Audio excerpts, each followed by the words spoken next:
Évidemment, je vais m'associer aux remerciements vis-à-vis des services qui nous ont permis d'avancer efficacement dans ces auditions et dans ce travail important. J'aimerais également remercier l'ensemble des acteurs qu'on a pu auditionner ici, qui nous ont permis d'avoir un aperçu de la situation sur le terrain, mais aussi des académiques qui ont eu une vision plus systémique, et ce qui nous a permis d'arriver aux propositions d'aujourd'hui. Alors, rappelons un peu quand même que ce sujet a été essentiellement mis sur le tapis par la mobilisation de terrain, de personnes qui étaient actives en fait, ou qui avaient des enfants dans l'enseignement immersif. Et donc justement, l'objectif d'auditionner l'ensemble des acteurs de terrain, c'était de pouvoir élargir le spectre de l'immersion au-delà de la situation des familles qui avaient des enfants dans l'immersion. Et donc, c'est en tout cas une méthode que nous avons trouvée intéressante. Enfin, on aimerait également remercier l'ensemble des députés des autres groupes politiques qui nous ont permis d'avancer de manière constructive et qui nous a quand même permis d'aboutir sur des points de convergence, tout en permettant à chacun de pouvoir spécifier ses recommandations en fonction aussi de ses idées. Alors, avant de présenter succinctement nos propositions, il me semblait important de contextualiser la méthode pédagogique qu'est l'immersion, donc au regard de l'apprentissage des langues qui constitue l'une des priorités du pacte pour un enseignement d'excellence. Et lors de cette législature, pour l'ensemble des élèves, nous le rappelons, nous avons mis en place l'éveil aux langues dès le maternel et on a également renforcé le nombre d'heures de cours de langue. Alors, toujours dans cette contextualisation, l'immersion, c'est bien un projet pédagogique dont la mise en place relève de la liberté pédagogique des établissements. Et comme les académiciens nous l'ont exposé, c'est une méthode qui présente une plus-value indéniable. Donc ça, sur ce constat, je pense que tout le monde est d'accord, pour l'apprentissage des langues, certes, mais aussi pour les autres matières. Mais malgré ces avantages, ce type de projet n'est pas généralisable compte tenu notamment du problème de pénurie que nous connaissons dans l'enseignement. Et rappelons aussi que l'immersion reste accessible à une minorité d'élèves, donc entre 5 et 8% selon le niveau d'enseignement, qui proviennent pour une majorité d'un milieu socio-économique favorisé. Je ferai une petite incise là. Ça, c'est un constat qui est tout de même objectivé par les acteurs dont la mission est de faire des études sur ce phénomène. Ce qu'on a bien entendu, c'est qu'évidemment, il n'y a aucune volonté de ce sens par les équipes pédagogiques qui sont sur le terrain et qui travaillent dans l'immersion. Mais les chiffres nous montrent que l'immersion accueille majoritairement des enfants qui sont issus de milieux aisés. On le remarque d'ailleurs même quand ce sont des établissements qui ont plusieurs implantations, lorsque sur une implantation on organise de l'immersion, l'indice socio-économique évolue. Nos propositions s'inscrivent donc dans une volonté ici de permettre au pouvoir organisateur ayant fait ce choix de disposer des moyens et des outils pour pouvoir dispenser un enseignement en immersion linguistique. Et évidemment, elles tiennent compte des limites auxquelles la fédération est confrontée quant à la promotion finalement d'une méthode pédagogique particulière.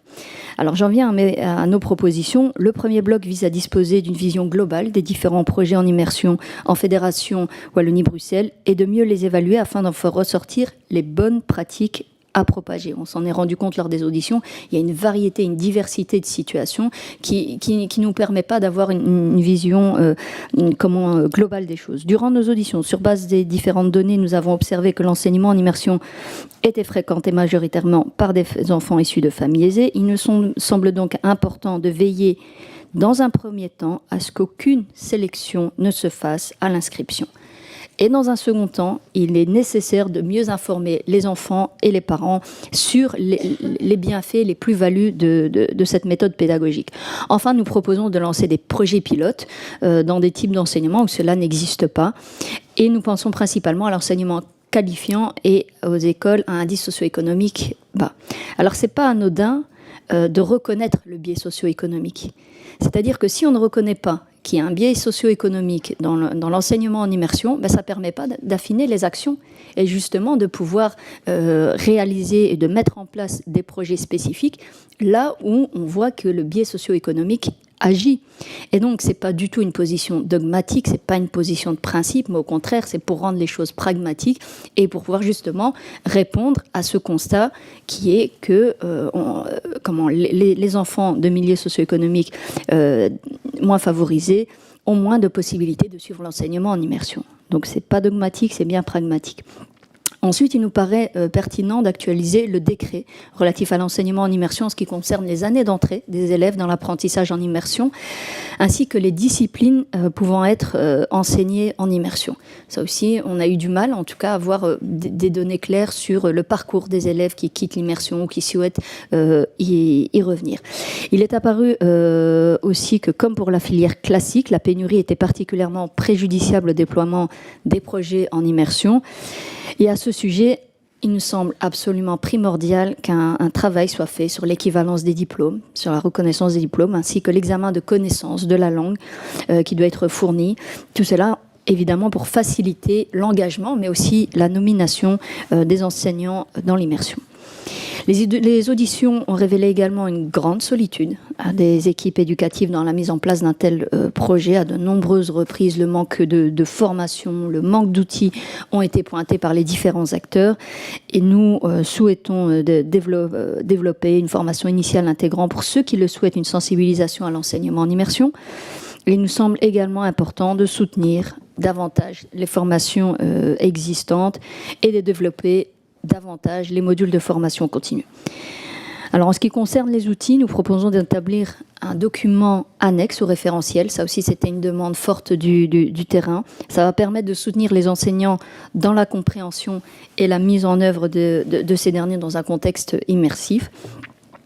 Et il nous semble aussi que la plateforme e-class à disposition des enseignants pourrait davantage offrir des outils spécifiquement à l'immersion.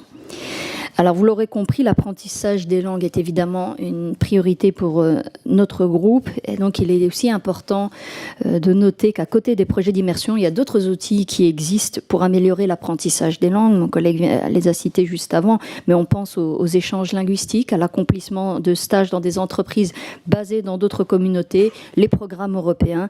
Et tout cela gagnerait à être mieux connu des acteurs de terrain, des écoles. C'est pourquoi il faut pour nous davantage les promouvoir.